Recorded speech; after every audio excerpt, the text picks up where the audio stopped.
Welcome to the Geek Easy.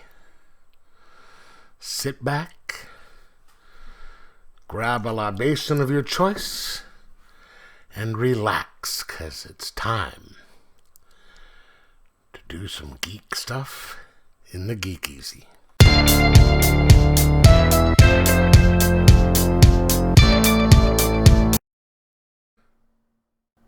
Welcome to the Geek Easy, fellow geeks. For today, we will be discussing Gotham City Year 1. I had seen something about this, in this. So when I saw it on the shelf today, I was like, okay, cool. Picked it up. I didn't know anything about it, but I was just kind of guessing by the title it was going to be about the founding of Gotham City, go back, to whenever, sort of like what they did with all the other Year 1 stuff, but I was wrong. Okay. Published by DC and written by Tom King. I really have to start paying attention to who writes this stuff, because I do not like getting Tom King stuff. Until when I saw that, I was kind of pissed at myself for not paying attention. But having said that,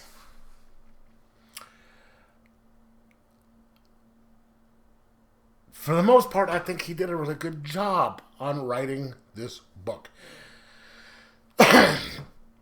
At least this issue. Let me give you a brief synopsis. This starts out in the mid to late 1940s. It's post-World War II. The main character was born and grew up in Gotham, and they only left for Korea. So I'm assuming late 40s, early 50s, because when he says he left for Korea, I'm assuming the war. But it doesn't say specifically. The character is a guy he goes by the name of Slade. His nickname is Slade. He is a private detective, former police officer who is now a PI and has a reputation. He's worked for both sides. He's worked for DAs and for defense attorneys, district attorneys and defense attorneys, and has a solid reputation. First page is a newspaper article about the disappearance of the Waynes' young daughter. Or not disappearance, they just haven't seen her playing outside for a month, and so there's a rumor that the child is deformed, and that's why they're keeping her out of sight. And they have the family attorney by the last name is Shapiro saying that's a bunch of horse shit. Child's not deformed and all that. Skips to Slade in his office, and there is a woman coming to see him, and she has another appointment, but, should she come in? Oh, right, okay. Very first page under the, after this, there is a trigger warning written on the bottom of the page.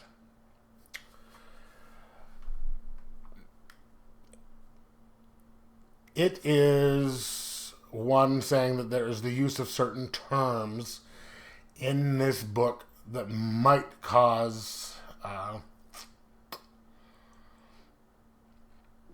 might trigger people. It is set in the 40s. The lady who does come to see him is African American, and in that context they use the phrase, she is a colored woman. And so they write in here, says, hey, trigger warning. There's going to be use of certain phrases in here. They used it at the time. It just shows you how ugly it could be back then. Yada, yada, yada. So just want to let you know that was there. And the lady who identifies herself only as, I think, Sue, says, all right, here's a letter. I want it to be delivered directly to Mr. Wayne. Only for Mr. Wayne.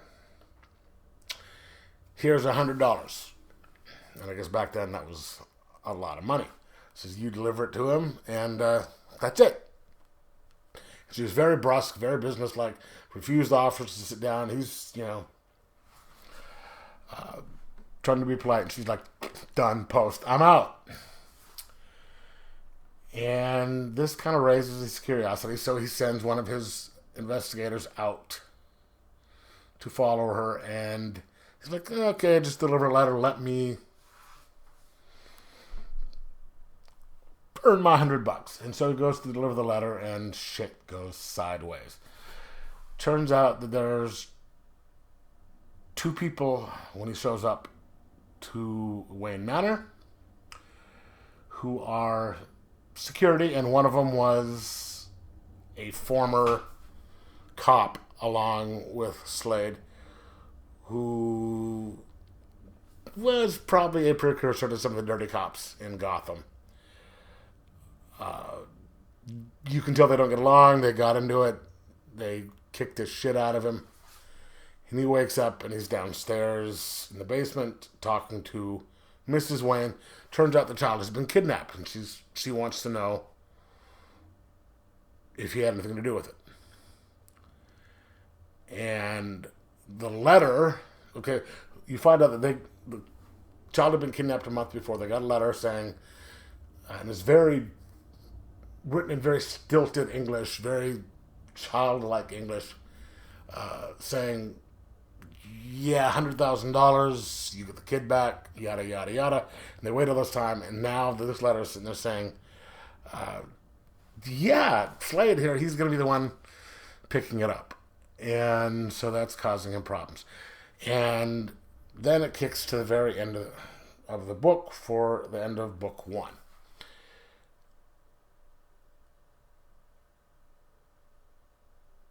Now, this is one of the better written Tom King books that I've seen. It's sort of reminiscent of some of the hard-boiled 50s, 40s, 50s, private eye books, movies. Of course, that's sort of what this is. It got some Ed Brubaker vibes off of it. At least I thought so. The characteristic,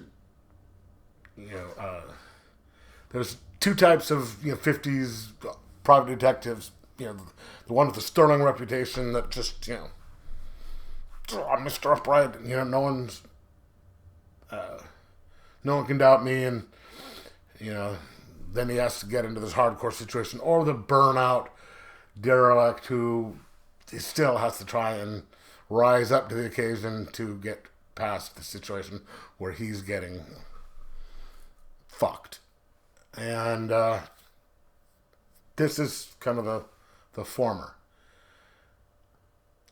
And it's being narrated by a narrator who is talking about it obviously in the past.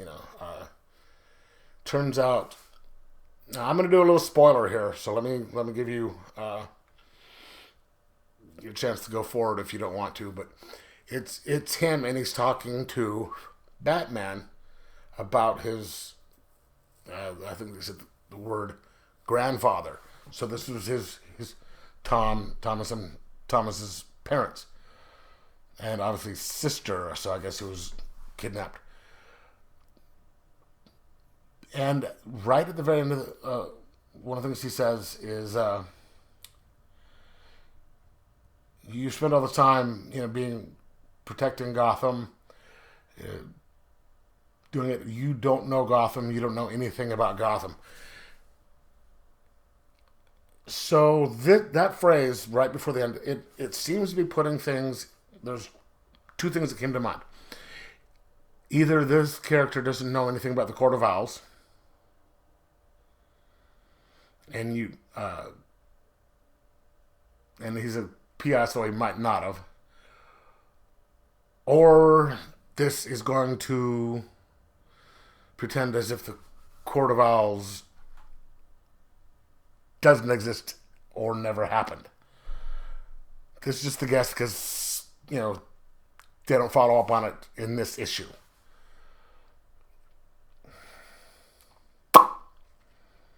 That was my only kind of issue with this book. And of course, we don't know how it's going to turn out just yet because it's going to be either,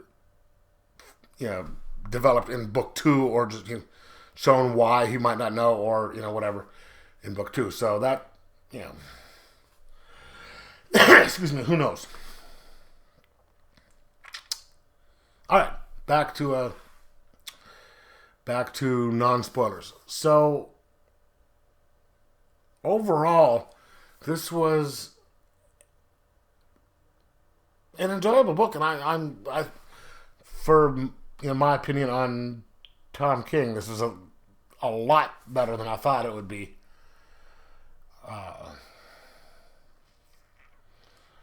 And overall, it wasn't that bad. I'm going to give it a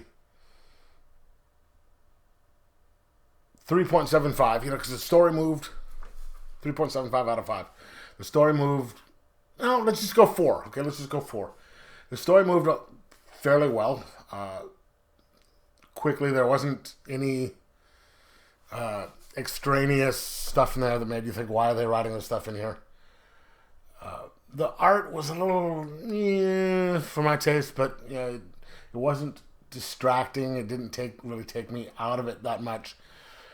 It is not as good as some of the other art that they put in these type of books. But I think it's Phil Hester, Hester, that does the art. That's the creative team right there. And that is Batman's grandmother right there. So I'm going to give this a 4.0 out of 5. And I'm gonna say get it, because it's one of the better pieces of work that Tom King has written. And anyway, so let me know if you've read it in the comments below and what you thought of it. Like, subscribe, and most of all, enjoy your comics.